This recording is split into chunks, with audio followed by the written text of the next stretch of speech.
Hello students, कैसे हैं आप लोग। उम्मीद करते हैं कि आप बहुत ही बखैर वाफियत से होंगे, खैरियत से होंगे और दिए गए तमाम होमवर्क्स को बहुत अच्छे से बखूबी अंजाम दे रहे होंगे। ठीक है बेटा। लास्ट टाइम हम लोगों ने पढ़ा था lesson number 5, a tiger comes to town part 1। आज पढ़ेंगे सेम लेसन बट पार्ट 2। ठीक है। As a tiger comes to a town part 2। ठीक है, उसका पीरियड 1 पढ़ने जा रहे हैं। ठीक है, ये कहानी वही है, बस उसको आगे कंटिन्यू किया जा रहा है पार्ट 2 बोल के। ठीक है। आजकल तो एक ट्रेंड बन चुका है, आप जानते ही हैं। हर चीज़ में पार्ट 1 पार्ट 2 तो आता ही रहता है। तो ये किताब है, इसमें क्यों ना आए, तो यहाँ भी आ गया है। ठीक है। देखिए बेटा, कई बार हमने होता क्या है हमारी ज़िंदगी में कि एक छोटी सी प्रॉब्लम जो होती है ना बेटा, वो एक छोटी सी प्रॉब्लम, छोटी सी महज छोटी सी प्रॉब्लम बहुत ही कॉम्प्लिकेटेड हो जाती है, बहुत ही पेचीदा हो जाती है। क्यों? लेक ऑफ इंफॉर्मेशन या प्रॉपर इंफॉर्मेशन ना होने की वजह से, या सही सही कम्युनिकेशन ना होने की वजह से। या तो हमारे पास जानकारी कम होती है, या फिर हम लोग बहुत ही कम कम्युनिकेट कर पाते हैं, बहुत ही कम बात कर पाते हैं उस प्रॉब्लम को लेकर। इसकी वजह से एक छोटी सी प्रॉब्लम जो होती है वो बहुत बड़ी बन जाती है ना बेटा। इसकी कई वजह हो सकती है। एक वजह तो ये भी हो सकती है कि हमारे पास सिचुएशन की सही अंडरस्टैंडिंग नहीं होती है, तब भी ये कन्फ्यूजन पैदा होता है, छोटी सी प्रॉब्लम बहुत बड़ी बन जाती है। एक चीज ये होती है। दूसरा हमने इसी में देखा कि कम्युनिकेशन सही नहीं होता है। तीसरा हमने इसमें ये देखा कि इन्फॉर्मेशन हमें सही नहीं मिलती है। कई बार ऐसा भी होता है कि हमें सिचुएशन के बारे में एक फिक्स्ड पॉइंट पता होता है, विच मीन्स के हम किसी भी सिचुएशन को अपने ही एक फिक्स्ड मेंटालिटी से समझने की कोशिश करते हैं, तब भी हमें एक छोटी सी प्रॉब्लम बहुत बड़ी दिखाई देती है। अगर आपको याद होगा तो हमने पढ़ा था स्नेक बाइट में, क्या पढ़ा था कि बच्चे ने क्या कहा, आई वॉज बिटन। ठीक है, या आई हैव बीन बिटन, मुझे काट लिया गया है। तो ये बात उसने कहा, मुझे काट लिया गया है, तो ये उसने ये तो नहीं कहा था कि मुझे सांप ने काटा या मधुमक्खी ने काटा। वो सिंपल कहा मुझे काट लिया गया है।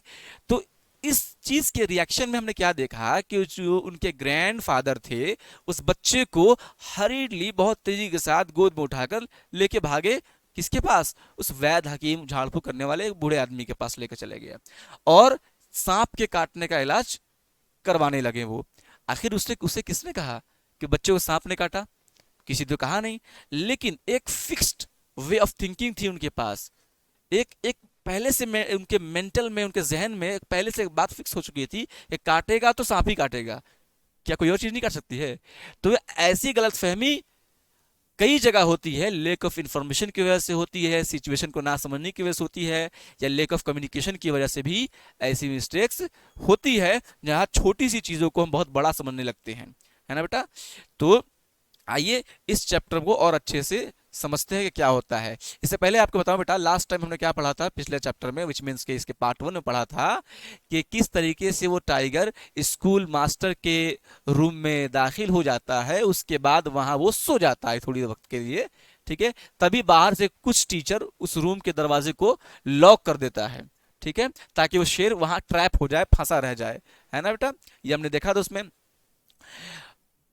Okay, and would not let the circus master go inside to bring out the despite his repeated request. हमने देखा था लास्ट टाइम में कि जब वो कैद कर दिया गया था तो उसका मास्टर भी वहां पे चला आया था, सर्कस का जो मास्टर था शेर का, वो भी वहां आ गया था। आने के बाद वो बहुत समझाने की कोशिश कर रहा था कि देखो, किसी भी जानवर को इतना ब्रूट, इतने बुरे लफ्ज से मत पुकारा करो, ठीक है, अच्छा नहीं लगता है।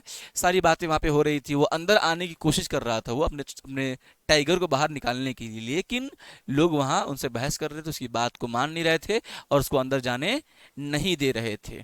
ठीक है बेटा, आइए देखते हैं आगे इस कहानी में क्या होता है। तैयार हैं आप लोग?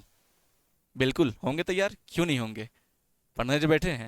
है ना बेटा। हाँ, वो जो हमेशा कहता हूँ आपसे, नोटबुक पेन अपने साथ रखिए, ताकि अगर कुछ वर्ड आता है जो मैं लिखूंगा, पॉइंट आउट करूंगा, उसे आप लिख लेंगे बेटा। ठीक है ना। चलिए शुरू करते हैं। Meanwhile, I woke after a very good stretch of sleep and heard voices outside. इसी बीच, meanwhile, इसी दौरान, इसी असने में, इसी बीच में मैं बेदार हुआ अपने एक अच्छे से स्ट्रेच वाली नींद के साथ, अच्छे से नींद के साथ। ठीक है। एंड हर्ड वॉइसेस आउटसाइड, और बाहर आवाजों को सुना। I looked up and saw the head master scoring in the attic. मैं लुक्ड अप, मैंने देखा, मैंने क्या देखा, मैंने हेड मास्टर को देखा क्या करते हुए, कवरिंग करते हुए उस एटिक में, उस अटारी में अपने आप को इसे छुप कर बैठते हुए मतलब मैंने देखा। I stretched my self and rode, मैं अपने आप को जरा स्ट्रेच किया, अपना फैलाया, फैलाने के बाद रोर किया, जो कि बेटा आदत होती है शेर की, दहाड़ना। एक्चुअल हम वो आवाज निकालता है, हम उसे दहाड़ना कहते हैं, है ना बेटा। For no particular reason except that I felt alive the poor human being in this loft must have trembled. ठीक है, देखिए क्या कह रहे हैं कि अच्छा ये जो मैं दहाड़ा हूं तो इसका कोई खास रीजन नहीं था, बल्कि महज मैं इसलिए दहाड़ दिया हूं कि ताकि मुझे एहसास रहे कि क्या है, मैं आखिर जिंदा हूं, मैं मरा नहीं हूं। ठीक है ना बेटा, सिर्फ इस एहसास के उसने क्या किया था, दहाड़ा था, है ना। फिर क्या था, जिसकी वजह से बेचारा जो ह्यूमन बीइंग था, वो इंसान था जो उस लॉफ्ट में था, उस छोटे से कमरे में, ऊपर छोटे से मकान में, छोटी सी जगह पर जो बैठा हुआ था, must have tremble at that moment, उस टाइम वो भी क्या हो गया था, घबरा गया था, डर गया था, ठीक है, या कांप गया था, ठीक है, एट द मोमेंट, उसी वक्त। ठीक है, आगे देखते हैं।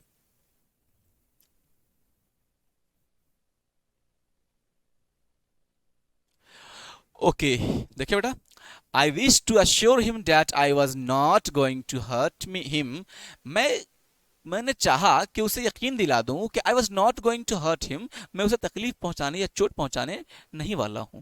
मैं चाह रहा था उसे एहसास दिला दूं, उसे यकीन दिला दूं।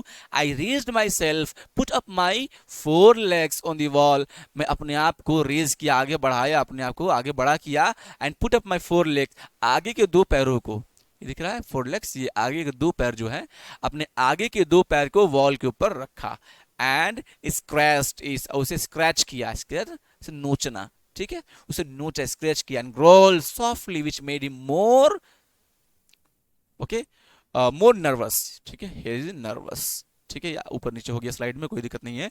आगे देखें, और मैंने, आई ग्रोल्ड, ग्रोल का मतलब बेटा होता है आवाज निकालना, ठीक है, कराहना, और मैंने धीरे से आवाज निकाली, जिसकी वजह से वो और ज्यादा नर्वस हो गया, बेचैन हो गया। आई न्यू, मैं जानता था, माई मास्टर वॉज आउटसाइड, कि मेरी जो मास्टर है, मेरा जो मालिक है, वो कहाँ है, आउटसाइड है, बाहर है।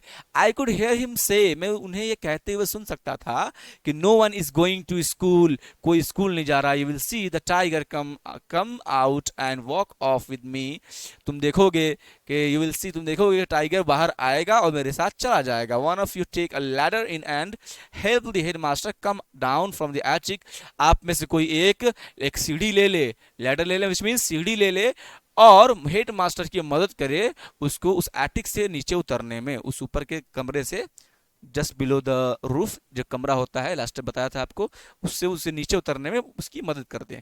ठीक है बेटा, फिर क्या था, लोगों ने इसकी बात को सुन, क्योंकि उसने कहा ना कि भाई चुपचाप आप लोग इत्मीनान रहिए, इत्मीनान से रहिए, मैं अंदर जाऊंगा और टाइगर को बाहर लेकर आ जाऊंगा, ठीक है, आप लेडर के सहारे, सीढ़ी के सहारे से आप हेडमास्टर को वहां से उतार लेंगे।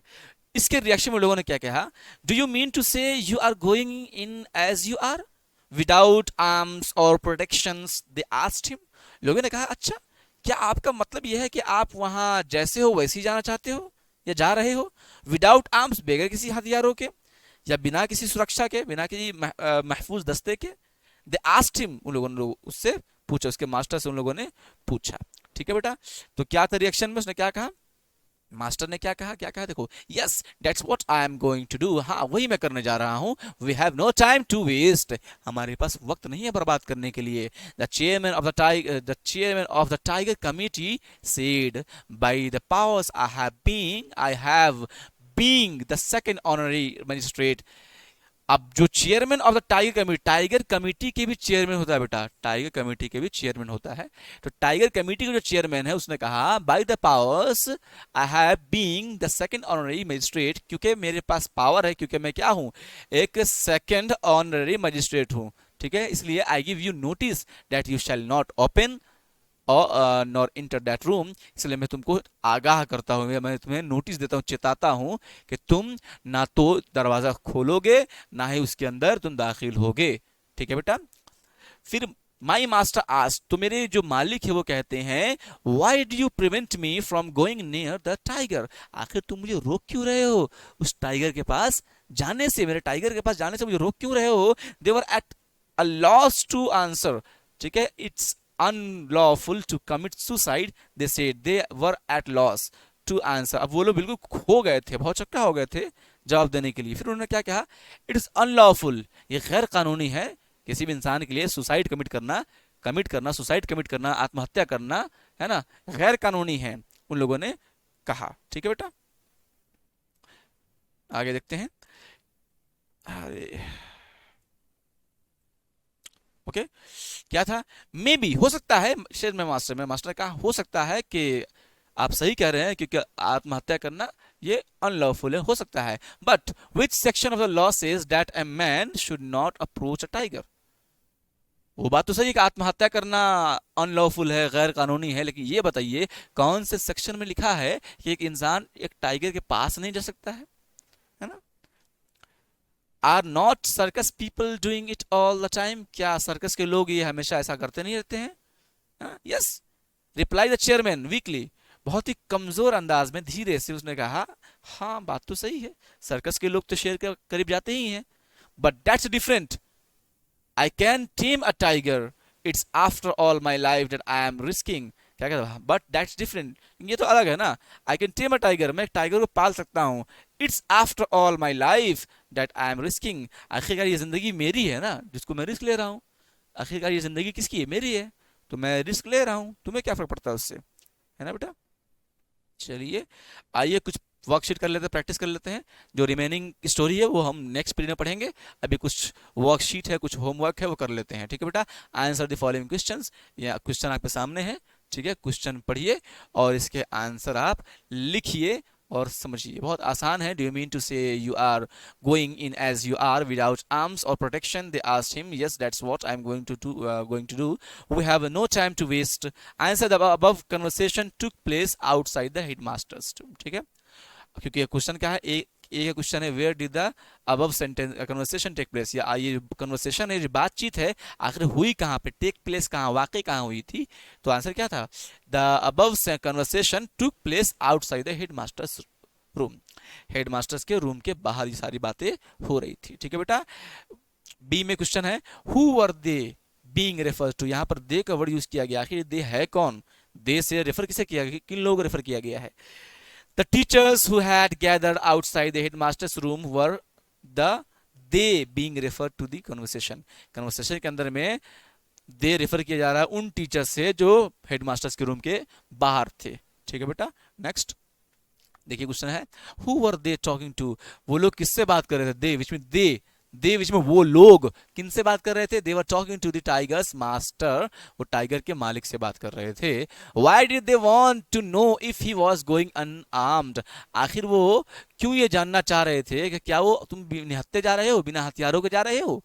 ठीक है, क्यों जानना चाहते थे, ऐसा जानना क्यों चाह रहे थे वो, बिकॉज देखिए, they felt that a tiger was a ferocious animal and could attack the master. They could not imagine him facing a tiger without any weapon.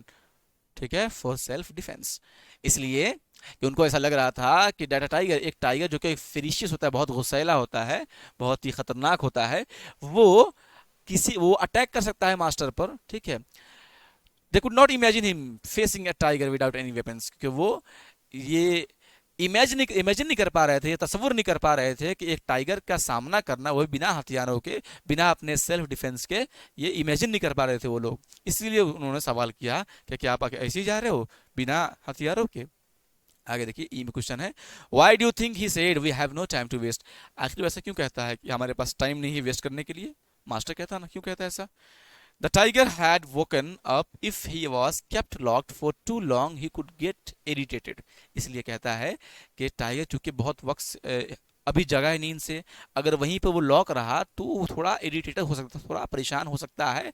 ठीक है, it was not good to try an animal's patience, क्योंकि ये अच्छा भी नहीं है किसी जानवर के सब्र का इम्तिहान लिया जाए. He could become dangerous and harm the head master. अगर वो उसे गुस्सा आ गया, ठीक है, तो वो हेडमास्टर की जान भी ले सकता है, खतरनाक भी वो बन सकता है. ठीक है, उसको नुकसान पहुंचा सकता है हेडमास्टर को. इसलिए उसने कहा कि टाइम हमारे पास बहुत ज्यादा नहीं है बर्बाद करने के लिए. अब देखिए क्वेश्चन नंबर 2 है, where was the tiger all this time. इस सारे वक्त में टाइगर कहाँ था. The tiger was in the headmaster's room all this time. इस सारे कन्वर्सेशन के बीच में टाइगर कहाँ था, हेडमास्टर के रूम में था. ठीक है बेटा. आगे देखिए further, the headmaster was already nervous, which action of the tiger further added to his fear. ठीक है, कह रहा है हेड मास्टर जो कि पहले से ही नर्वस था, आखिर कौन सा एक्शन है जो और ज्यादा आगे उसके डर को बढ़ाता है। देखिए, seeing that tiger had woken up, ये देख कर के टाइगर अब नींद से जग चुका है। Put his legs on this table, अपने टेबल को लेग, अपने लेग्स को टेबल पर रखता है वो। स्ट्रेच हिमसेल्फ एंड, अपने आप को सीधा करता है, स्ट्रेच करता है, खींचता है। And given out a growl, एक आवाज निकालता है, दहाड़ता है। Made the headmasters more nervous, जो हेडमास्टर को और ज्यादा बेचैन कर देता है। What did the tiger want to tell the headmaster, आखिर टाइगर हेडमास्टर से क्या कहना चाहता था।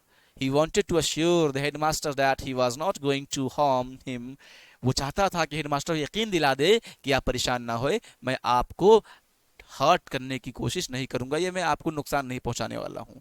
ठीक है बेटा, ये बात उससे कहता है। लास्ट क्वेश्चन क्या है, give 2 reasons why the people outside did not allow the master to go in, 2 reason बताइए जिसकी वजह से पता चले आखिर लोग मास्टर को अंदर क्यों नहीं जाने दे रहे थे। देखिए 2 रीजन क्या होगा, the people outside did not allow the master to go in because he was planning to go without any arms for self protection, they feared the tiger could kill him। 2 बातें हैं जो पढ़े से पहले कि कोई बिना हथियारों के जा रहा था, इसलिए लोग डर रहे थे। ठीक है, कि अपनी प्रोटेक्शन में कुछ नहीं कर रहा है वो। दूसरा क्या था, दे फेयर, उनको डर था लोगों को कहीं उसको जो कहीं टाइगर उसे जान से न मार दे। ठीक है बेटा, ये रहा आज का लेसन, ठीक है, जो होता है कंप्लीट। ठीक है, इंशाल्लाह मिलते हैं नेक्स्ट पीरियड में और इस चैप्टर को और भी अच्छे से एंजॉय करेंगे बेटा। तब तक के लिए दिए गए क्वेश्चन आंसर्स को आप नोट करिए, नोट करने के बाद उसे याद करिए। ठीक है, और चैप्टर को हो सके तो रिवाइज भी करिए, पार्ट 1 भी रिवाइज करिए, ये पार्ट 2 जो चल रहा है इसे भी रिवाइज करिए आप। ठीक है, तब तक के लिए अपना ख्याल रखिए और बेहतरीन तरीके से पढ़िए।